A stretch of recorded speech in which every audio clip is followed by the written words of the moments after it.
So after watching this episode of Mahouka, I've came to the realization that I am not going to drop this series. This episode was good. It wasn't the best since like the first episode of this series, but it was a good episode, and I enjoyed the reveals and character development we did have in this episode. There was massive reveals in this episode, which was intriguing. It got me intrigued in finding out what really is going to happen after this arc and exactly what is going to go down with Tatsuya as the main male character. Now, this episode completely focused on the Crimson Prince versus Tatsuya, and this fight was really freaking cool, and the animation budget in this episode was probably one of the best episodes I've seen in terms of animation in the past couple episodes. The animation was great in this episode, especially that slow motion Tatsuya doing the fucking Matrix, freaking shooting backwards at all the different like spell activation sequences you see the Crimson Prince doing. It was really cool getting to see that. Now, this episode had certain major reveals that I'm about to cover.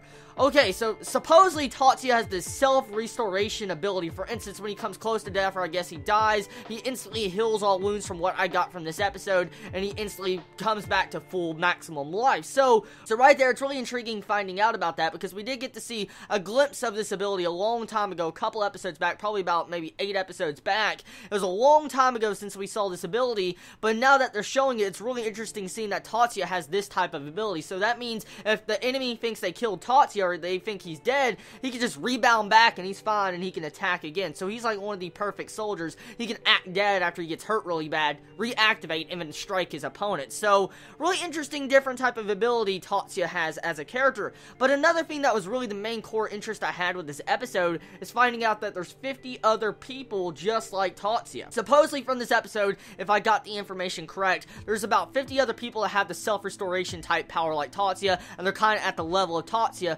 50 other people, and there's only 2 in the country of Japan that are like Tatsuya, so Tatsuya and this other person that's yet to be revealed. So this episode was good with its reveals. That's the main thing that got me really interested with finding out what is going to happen next, and that's what drives me to continue watching the series. There most likely is going to still be pacing problems. I know it. I already know it. This series has had pacing problems a lot, but it has intrigued me enough to continue my interest in watching the series, because I don't want to just drop it here and never know what is going down with those different 50 people that are like Tatsuya. So that's enough to warrant me return back to the series and continue reviewing it.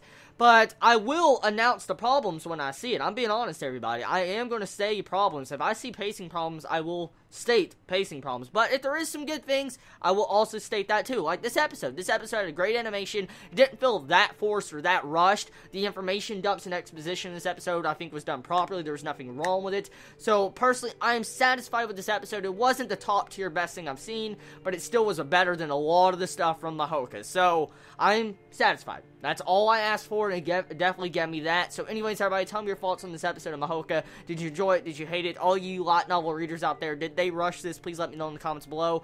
Love all of you so much. Please be safe. Chibi out.